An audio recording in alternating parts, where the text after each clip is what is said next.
नमस्कार। आज इस वीडियो में हम कक्षा 12वीं की पुस्तक आरोह की कविता सहर्ष स्वीकार के बारे में पढ़ेंगे और इसके जो रचनाकार है वो है गजानन माधव मुक्तिबोध। और जैसा कि हम लोग जानते ही हैं, जो मुक्तिबोध की कविताएं होती है वो ज़्यादातर लंबी होती है, लेकिन और उन्होंने कुछ छोटी कविताएं भी लिखी हैं और उन्हीं में से एक कविता है सहर्ष स्वीकारा है। एक तो होता है स्वीकारना और वहीं दूसरा होता है सहर्ष, यानी खुशी के साथ किसी चीज़ को स्वीकारना।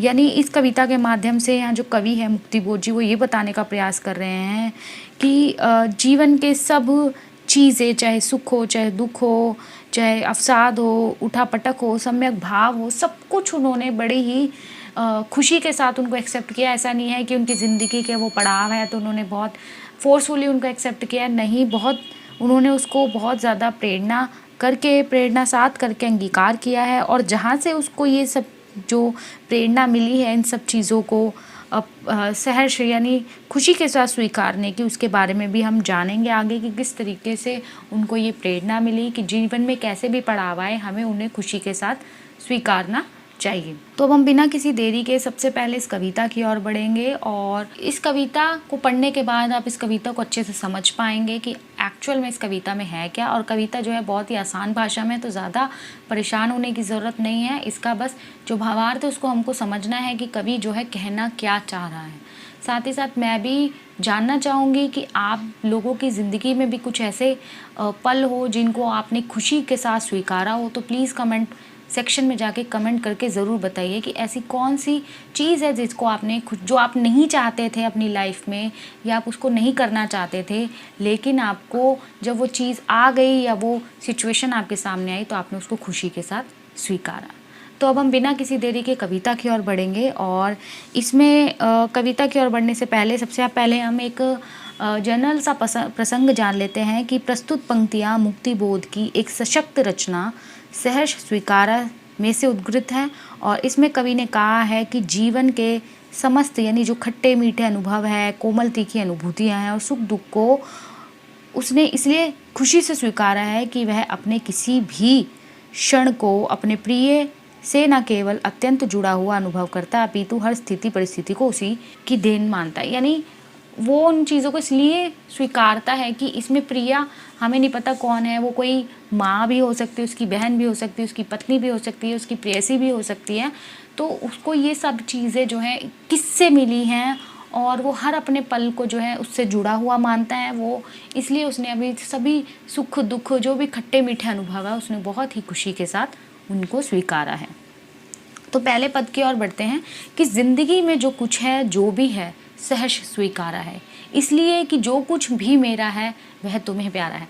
भाषा देखिए अत्यंत सरल है, हमें देखते ही समझ आ गया कि जो मुक्तिबोध जी हैं वो कहते हैं कि ज़िंदगी में जो कुछ भी है मैंने उन सभी को अपने जीवन में खुशी खुशी स्वीकारा है, क्योंकि तुमने मुझे मेरी अच्छाइयों, बुराइयों, कमियों, खूबियों के साथ अपनाया और मुझसे प्रेम किया है। मैंने इन्हें सहर्ष इसलिए स्वीकार किया है क्योंकि तुमने इन सबको प्रेम पूर्वक अपना माना। अर्थात मेरी सभी प्रकार की उपलब्धियाँ, मेरी कमियाँ, मेरी असफलताएं तुम्हें सदा से प्रिय है और मेरा ये जीवन तुम्हारे प्रेम की ही देन है। यानी ये प्रेयसी, ये जो प्रेम की यहाँ बात की जा रही है, प्रेम किसी पर्टिकुलर वाइफ के लिए, बहन के लिए, माँ के लिए नहीं है, ये कोई भी हो सकती है। तो प्रेम की यहाँ बात की जा रही है कि जिस प्रकार एक माँ होती है अपने बच्चे की सारी कमियों अच्छाइयों के साथ उसको एक्सेप्ट करती है, जो उसकी वाइफ होती है या जो उसकी बहन होती है, जो उसकी प्रेयसी होती है।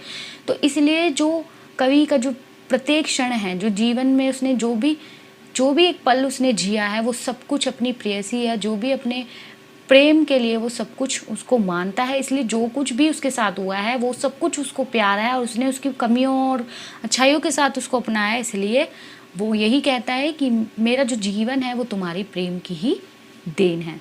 तो ये बहुत आसान है। यहाँ पर जो है फॉर एग्ज़ाम्पल आपके साथ भी अगर आपके पेरेंट्स आपसे बहुत ज़्यादा प्यार करते हैं, आपकी मान लीजिए कोई भी आपसे बहुत ज़्यादा प्यार करता है, तो आप उसकी कैसी भी सिचुएशन हो, अच्छाइयाँ हो, बुराइयाँ हो, या आपकी कोई फ्रेंड हो जो आपको बहुत पसंद है, तो आपको उसको उसकी चीज़ों के साथ उसको जो है अपनाएंगे। तो इसका विशेष देख लेते हैं काव्य सौंदर्य की प्रिय की संवेदना का तरल अमूर्त बिंब प्रस्तुत किया गया। तरल अमूर्त यानी यहाँ पे कोई नाम नहीं लिया गया है कौन है, तो एक इमेजिनेशन है। भाषा साहित्यिक खड़ी बोली है, सहर्ष स्वीकारा में अनुप्रास अलंकार है और मुक्तक छंद का प्रयोग किया गया है। बहुत आसान था। दूसरे पद की ओर बढ़ते हैं। अगली पंक्तियां हैं कि गर्बीली गरीबी है, यह गंभीर अनुभव सब, यह विचार वैभव सब, दृढ़ता यह भीतर की सरिता, यह अभिनय सब। गर्बीली अर्थात गर्व भरी, विचार वैभव अर्थात विचार रूपी ऐश्वर्य, दृढ़ता यानी मजबूती के साथ, भीतर की सरिता यानी अंतःकरण में बहती सरिता अर्थात नदी, कोमल विचारधाराएं। ठीक है, तो यहाँ पे जो बात की जा रही है, जो कवि है अपने गर्व से युक्त गरीबी से भरी जिंदगी के बारे में बात करते हुए कह रहे हैं। गर्व से युक्त मतलब कि गरीबी में उसने अपने आप को कभी क्षीण नहीं समझा, छोटा नहीं समझा कि मैं तो गरीब हूँ, अपने आप को लाचार नहीं समझा। उसने प्राउड के साथ अपनी गरीबी को स्वीकार किया और गरीबी जो है, उसकी जो गरीबी से भरी ज़िंदगी है उसके बारे में वो बताता है कि उन्हें अपनी गरीबी या अभावग्रस्त ज़िंदगी पर गर्व है और इस ज़िंदगी को जीते हुए उन्होंने जो कुछ भी सीखा है, यानी गरीबी भरी ज़िंदगी को जीते हुए जो कुछ भी सीखा है, ये गंभीर अनुभव सब और गंभीरता से अनुभव किया है, यानी बहुत ज़्यादा गहन उन्होंने इन सब चीज़ों को ऑब्जर्व किया है कि यह विचार वैभव सब, दृढ़ता यह भीतर की सरिता, यह अभिनय सब मौलिक है, यानी उनके विचारों में जो सुंदरता और व्यक्तित्व में दृढ़ता आई है। ठीक है, क्योंकि ज़्यादातर क्या होता है, जो अमीर लोग होते हैं वो अपनी ऐश्वर्य, अपनी लाइफस्टाइल को जीने में इतने बिजी हो जाते हैं कि जो उनके अंदर की मॉरल वैल्यूज़ होते हैं उनको वो निखार नहीं पाते, अपने व्यक्तित्व को वो निखार नहीं पाते, क्योंकि उनके अंदर इतना टाइम ही नहीं होता, वो अपनी लाइफ जीने में इतने बिजी हो जाते हैं।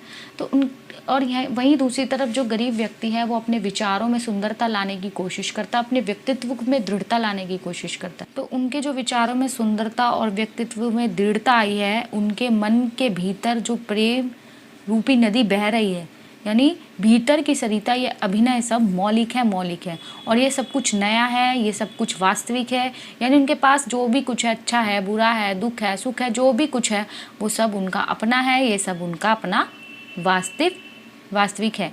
इसलिए कि पल पल में जो कुछ भी जागृत है अपलक है, संवेदन तुम्हारा है। संवेदन अर्थात अनुभूति, अपलक यानी एकटक देखता रहना, एकाग्रता, यानी कवि जो कह रहे हैं कि प्रत्येक क्षण में, यानी कि पल पल में, प्रत्येक क्षण में जो कुछ भी मेरे अंदर जागृत है, जो कुछ भी मेरे अंदर कंटिन्यू है, अपलक यानी एकाग्र है, जो भी मेरे अंदर अभी तक निरंतर चल रहा है, वो सब कुछ तुम्हारे ही प्रेम के कारण है। संवेदन तुम्हारा है, तुम्हारे प्रेम के कारण है। अर्थात कवि ने अपने जीवन में जो कुछ भी पाया है वह सब उनके प्रिय की प्रेरणा का ही फल है। यानी यहाँ इस पद में जो कवि हैं वो गरीबी को बहुत अभिशाप नहीं मान के उस पर बहुत गर्व कर रहे हैं और उसकी गरीबी की वजह से ही उसने अपने जीवन में गंभीरता लाए हैं, जिसकी वजह से उनके जो व्यक्तित्व में है जो निखार आया है, साथ ही साथ उनके अंदर एक दृढ़ता, मजबूती आई है और ये सब कुछ जो है वास्तविक है, उसका अपना है, खुद का है, ये किसी से उसने लिया नहीं है।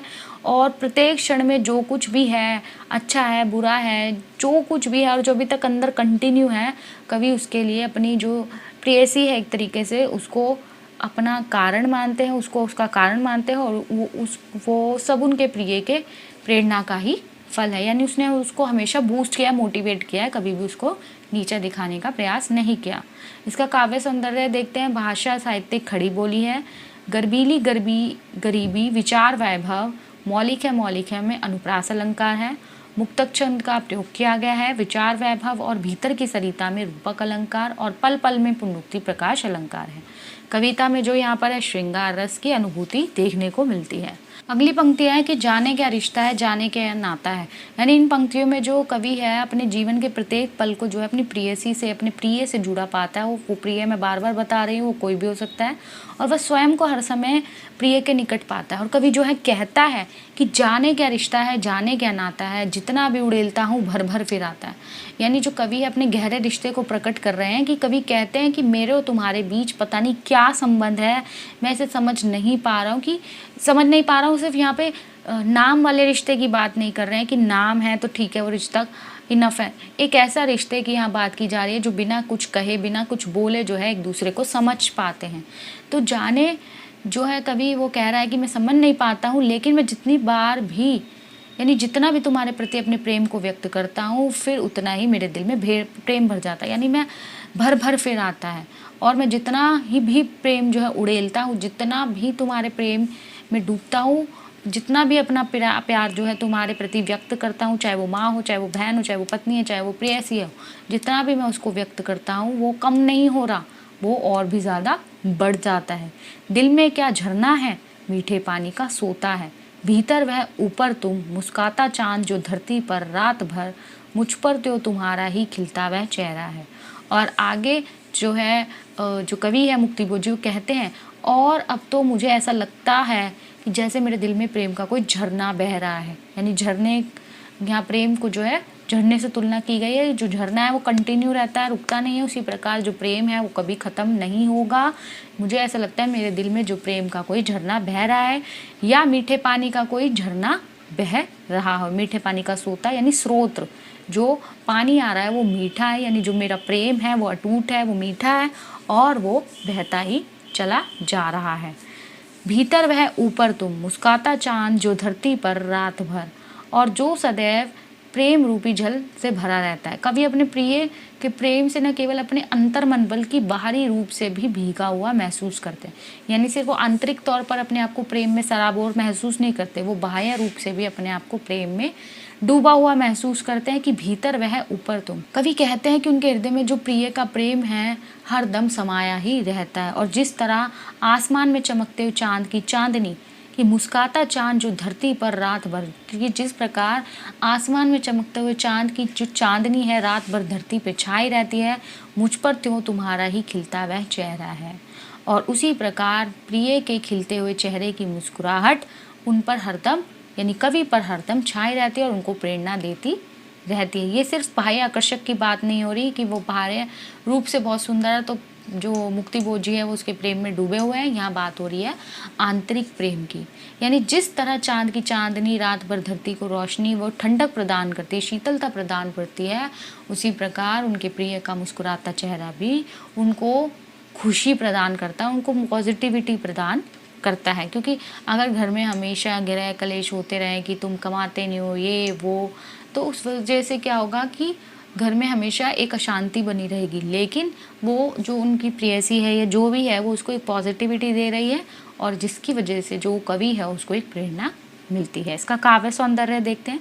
जाने क्या रिश्ता है, जाने क्या नाता है में संदेह अलंकार है, क्योंकि यहाँ कुछ कन्फर्मेशन नहीं की जा रही है। जितना भी उड़ेलता हूँ भर भर फिर आता में विरोधाभास अलंकार है कि कोई चीज़ खत्म भी हो रही है लेकिन फिर भी वो कम नहीं हो रही है।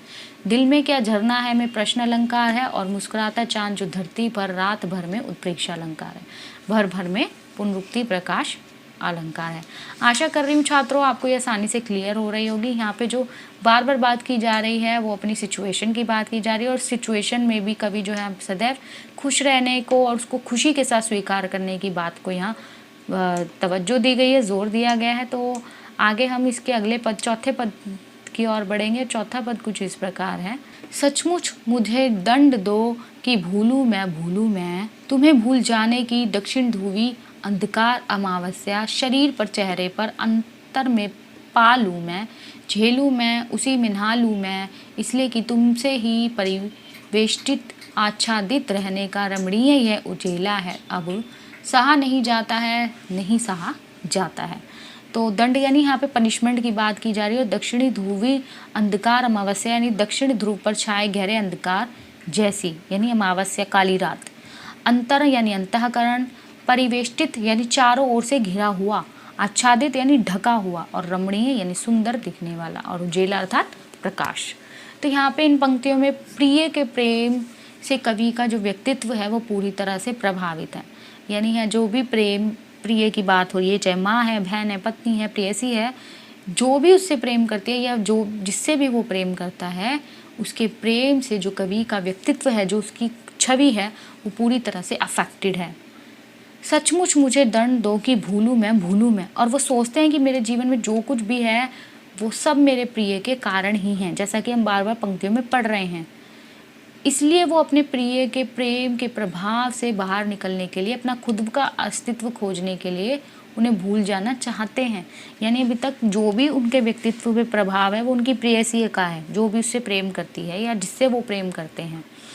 तो इसलिए वो अपनी खुद की एक पहचान बनाने के लिए, खुद के एक अस्तित्व बनाने के लिए, खुद की एक अस्मिता स्थापित करने के लिए वो उसको भूल जाने का प्रयास करते हैं और उसको भूल जाना चाहते हैं ताकि वो खुद की एक पहचान बना सके। तो उपरोक्त पंक्तियों में कवि कहते हैं कि सचमुच मुझे दंड दो कि भूलूं मैं, कि हे प्रिय तुम मुझे सजा दो कि मैं तुम्हें भूल जाऊं।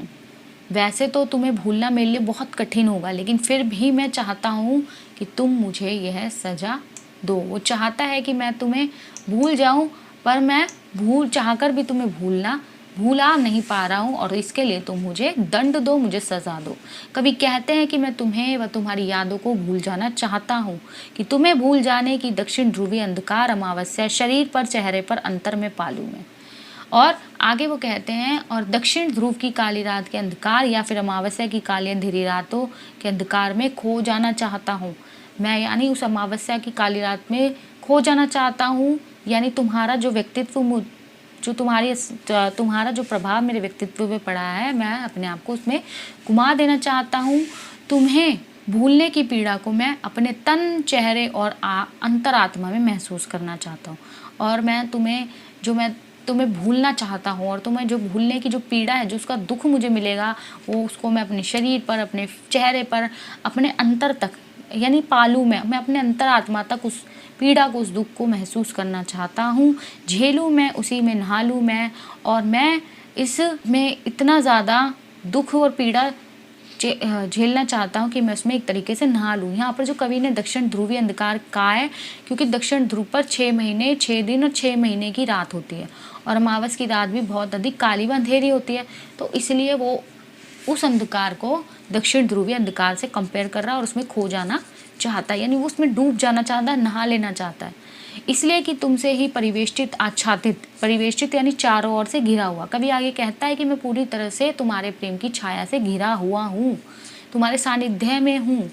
आच्छादित रहने की रमणीय यह उजेला अब सहा नहीं सहा जाता है, कि तुम्हारे प्रेम की छाँव हर पल मेरे ऊपर है और मुझे चारों तरफ से घेरे रहती है। इसकी वजह से मुझे प्रेरणा मिलती है, पॉजिटिविटी मिलती है, लेकिन इस चक्कर में मेरा जो खुद का अस्तित्व है वो कहीं गायब हो गया है। लेकिन अब मुझसे तुम्हारा प्रेम का यह उजाला नहीं सहा जाता, यानी कवि अब अपने प्रिय के प्रेम के प्रभाव से बाहर निकलकर कल्पना लोक से बजाय यथार्थ के धरातल पर जीना चाहता है, क्योंकि जो उसकी प्रेयसी है उसको सदैव पॉजिटिव करती है, उसके जीवन में नकारात्मकता नहीं आने देती, उसको प्रेरणा प्रदान करती है, हर चीज़ को खुशी के साथ स्वीकार करने के लिए कहती है। लेकिन ये सब चीज़ें उसको कोई और समझा रहा है। अब वो खुद को इन चीज़ों को फेस करना चाहता है, जो कल्पना लोक में वो जी रहा है उससे वो वास्तविक जीवन में जीना चाहता है, अपना खुद का अस्तित्व जो है वो यहाँ पर ढूंढना चाहता है। इसका काव्य सौंदर्य देख लेते हैं। भाषा साहित्य खड़ी बोली है। दंड दो शरीर पर चेहरे पर में अनुप्रास अलंकार है। कविता में तत्सम शब्दावली और मुक्तक छंद का प्रयोग किया गया है, और कविता में संबोधन शैली है। अगली पंक्तियां कि ममता के बादल की मंडराती कोमलता भीतर पिराती है, कमजोर और अक्षम हो गई है अब आत्मा। यह छटपटाती छाती को भवित्यवता डराती है, बहलाती है, सहलाती आत्मीयता बर्दाश्त नहीं होती है। अब यहाँ पे जो है, जैसे कि ऊपर वाली पंक्तियों में हम जान चुके हैं, अब जो कवि है वो अपनी अस्मिता को, अपने अस्तित्व को खोजने का प्रयास कर रहा है, और यहाँ ममता की बात की जा रही है। तो यहाँ माँ का प्रेम भी हो सकता है, कि जो माँ का प्रेम है यानी जो ममता है, कि उपरोक्त पंक्तियों में कवि कहते हैं कि हे प्रिय, ये ममता पत्नी भी दे सकती है, एक बच्चे की तरह आपको पैम्पर्ड करती है, और एक माँ भी, कि हे प्रिय तुम्हारे प्रेम के बादल जो मंडरा कर हमेशा मेरे ऊपर प्रेम की वर्षा करते रहते हैं, कि ममता के बादल, तुम्हारे प्रेम के बादल जो सदैव मेरे ऊपर मंडराते रहते हैं और मेरे ऊपर जो हमेशा है प्रेम की बारिश करते हैं, अब ये मुझे भीतर पीड़ा दे रहे हैं। क्यों पीड़ा दे रहे हैं? क्योंकि इससे मेरी खुद की जो अंतरात्मा है वो कमज़ोर हो गई है, और मैं क्षमताहीन हो गया हूँ, कि कमज़ोर और अक्षम हो गई है मेरी आत्मा। और जो कवि की आत्मा है यानी खुद की जो अस्तित्व है, उसकी जो खुद की छवि है वो कमज़ोर होती जा रही है, क्योंकि अब वो किसी और के सहारे अपना जीवन अभी तक जी रहा है, क्योंकि वो उसको इतना ज़्यादा पैम्पर्ड कर रही है कि उसको किसी तरह के दुख का अनुभव नहीं हो रहा है। छटपटाती छाती को भवित्यता डराती है, बहलाती है, सहलाती है, आत्मीयता बर्दाश्त नहीं होती है। और कवि अब अपने भविष्य के बारे में सोचते हैं, और वो कहते हैं कि छटपटाती छाती को भविष्य, यानी जो अब भवित्यता डराती है, कि कवि अब अपने भविष्य के बारे में सोचते हैं, तो दुख से उनकी छाती जो है झटपटाने लगती है। यानी उनका जो भविष्य है वो कैसा होगा, अगर मान लो उनके जीवन में वो प्रेयसी अभी तक है, उनको प्रेरणा दे रही है, उनको पॉजिटिविटी दे रही है, और जब वो नहीं होगी उनके साथ तो वो कैसे अपने जीवन को जिएंगे। तो उसकी कल्पना मात्र से ही अब उनको डर लगता है। इसलिए कवि कहते हैं कि अब हर बात पे तुम्हारा मुझे बहलाना, सहलाना और आत्मीयता दिखाना अब मुझसे बर्दाश्त नहीं होता। कि जिस तरीके से एक माँ अपने बच्चे को पैम्पर्ड करती है, फॉर एग्जाम्पल एक बच्चा स्कूल जा रहा है, वो नया स्कूल जा रहा है और वो डरता है या उसका मन नहीं लगता है या वो नहीं जाना चाहता है, और उसकी माँ उसको समझाती है, उसको पैम्पर्ड करती है, उसके साथ आत्मीयता दिखाती है, सहलाती है, बहलाती है कि तुम जाओगे तो ये होगा वो होगा। तो उसी तरीके से कवि के साथ भी यही सिचुएशन है, और अब उससे ये सब चीज़ें पैम्पर्डनेस जो है बर्दाश्त नहीं हो रही है। यानी कवि को लगता है कि अब वो अपने आप कुछ कर पाने में समर्थ नहीं है, वो बिल्कुल असमर्थ हो चुका है, और जो भी है वो अपने प्रिय के कारण ही है। पहले वो उसको अप्रिशिएट कर रहा था, सहर्ष स्वीकार कर रहा था, लेकिन अब वो इन चीज़ों से बाहर निकलना चाहता है, वो खुद भी कुछ करना चाहता है, वो सदैव उसके ऊपर डिपेंड नहीं रहना चाहता, सदैव उसी से ही प्रेरणा नहीं लेना चाहता, वो खुद भी कुछ कल्पना जगत से निकलकर वास्तविक चीज़ों को फेस करना चाहता है। काव्य सौंदर्य भाषा साहित्यिक खड़ी बोली है, मुक्तक छंद का प्रयोग किया गया है। कविता में संबोधन शैली का और तत्सम शब्दावली का प्रयोग हुआ है। ममता में बादल में रूपक अलंकार है। मंडराती कोमलता, छटपटाती छाती, बहलाती सहलाती आत्मीयता में अनुप्रास। अगली पंक्तियां है कि सचमुच मुझे दंड दो कि हो जाऊं पाताली अंधेरे की गुहाओं में विवरों में। गुहाओं यानी गुफाओं में, ठीक है। विवर्थार्थ बिल, धुएं के बादलों में बिल्कुल मैं लापता। लापता यानी खो जाना, गायब। लापता कि वहाँ भी तुम्हारा ही सहारा है। और आगे जो कवि है वो कहते हैं कि उपरोक्त पंक्तियों में जो कवि है अपने अस्तित्व को पूरी तरह से मिटा देना चाहते हैं और घने अंधेरों में खो जाना चाहते हैं। उसने अपने अस्तित्व को क्यों मिटा देना चाहता था? क्योंकि उसका जो पूरा अस्तित्व था उसके प्रिय से प्रभावित था। जैसा कि हम स्टोरी में, कविता में बार बार देख रहे हैं कि वो ही उसको हमेशा मोटिवेट करती है, प्रेरणा देती है। तो इसलिए वो इन पंक्तियों में कहता है कि हे प्रिय, तुम मुझे दंड दो, मुझे सजा दो, कि सचमुच मुझे दंड दो, मुझे सजा दो, हो जाऊं पताली अंधेरे की गुहाओं में, विवरों में, धुएं के बादलों में बिल्कुल मैं लापता। और मैं पाताल के अंदर बनी हुई, मुझे दंड दो, सजा, तो ताकि मैं तुम्हें भूल सकूं। मैं पाताल के अंदर बनी हुई अंधेरी गुफाओं के अंदर बने हुए अंधेर बिलों में जहाँ धुएं के काले बादल छाए हों, मैं उन घने अंधेरों में खो जाना चाहता हूँ, लापता हो जाना चाहता हूँ, तुम्हें भूल कर अपने अस्तित्व को मिटा देना चाहता हूँ। क्योंकि मेरा अस्तित्व मेरा खुद का है ही नहीं, वो सब कुछ तुम्हारी देन है। लेकिन मेरे जीवन की विडंबना यह है कि वहाँ भी मुझे तुम्हारा ही सहारा मिलेगा। अर्थात उनका प्रिय हर पल हर क्षण, चाहे वो जो कुछ भी कर रहे हैं, वो उनके साथ ही रहता है। साथ रहने का मतलब वो सब कुछ उसी की देन है। वो वहाँ पर रहकर भी उसके बारे में ही सोचेंगे, उसकी सिखाई बातों को सीखेंगे, करेंगे। तो इसलिए लापता कि वहाँ भी तुम्हारा ही सहारा है। इसलिए वह कभी कह रहे हैं कि वह कितना भी प्रयास कर ले, वह उससे अपने को अलग नहीं कर सकते। वो बार बार उसको आश्रय प्रदान करती है, और वो जो अनुभूतियाँ हैं, जो संवेदनाएं हैं, वो कवि को याद आती हैं। तो उसकी काव्य सौंदर्य देख लेते हैं। भाषा साहित्यिक खड़ी बोली है, मुक्तक छंद का प्रयोग किया गया है। दंड दो में अनुप्रास अलंकार है। लापता की वहाँ तुम्हारा में विरोधाभास अलंकार है। शुरू के पदों में यहाँ बात की जा रही थी कि वो प्रेरणा किस प्रकार देती है, तो उसको अप्रिशिएट किया जा रहा था। अब वो उनका जो अस्तित्व पर वो प्रभाव डाल रही है, इस चक्कर में उनका खुद की जो छवि है वो खत्म होती जा रही है। तो इसलिए वो सिचुएशन से बाहर निकलना चाहते हैं और वो खुद का अस्तित्व बनाना चाहते हैं।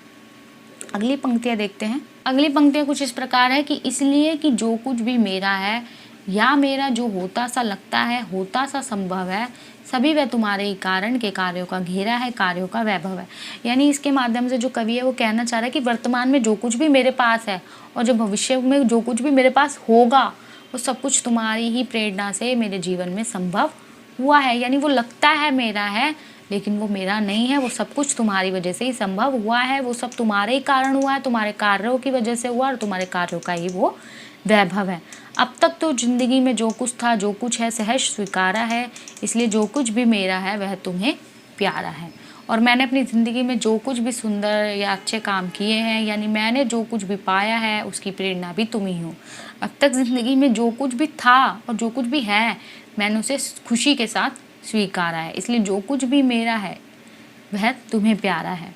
यानी तुमने मेरे कमियों, मेरी खूबियों के साथ मुझे स्वीकार किया है, मेरे सुख दुखों को स्वीकार किया है, मेरे जीवन के उतार चढ़ावों को स्वीकार किया है, मेरा साथ दिया है, इसलिए सब कुछ मुझे भी स्वीकार है। तो कविता के काव्य सौंदर्य देख लेते हैं। भाषा साहित्यिक खड़ी बोली है, मुक्तक छंद का प्रयोग किया गया है, कारण के कार्य और सहज स्वीकारा में है, अनुप्रास अलंकार है, होतासा में उपमा अलंकार है। तो ये कविता देखिए जो बहुत आसान थी, आशा करती हूँ आपको आसानी से समझ आ गई होगी। और शुरू में मैंने आपसे प्रश्न पूछा था कि आपके जीवन में ऐसी कौन सी चीज़ है जो आपको पसंद नहीं थी और आपको ना चाहते हुए भी आपने उसको स्वीकार किया, लेकिन खुशी के साथ सहर्ष स्वीकार किया है। तो आप वो मुझे प्लीज़ कमेंट सेक्शन में जाकर बताइए। और आशा करती हूँ वीडियो आपको समझ आया होगा। उसके बाद भी किसी तरह का डाउट हो तो कमेंट सेक्शन में जाके कमेंट ज़रूर कीजिए। वीडियो अच्छा लगा हो तो लाइक, कमेंट व शेयर ज़रूर कीजिए। और आगे और भी नोटिफिकेशंस को पाने के लिए चैनल को सब्सक्राइब करना ना भूलिए। धन्यवाद।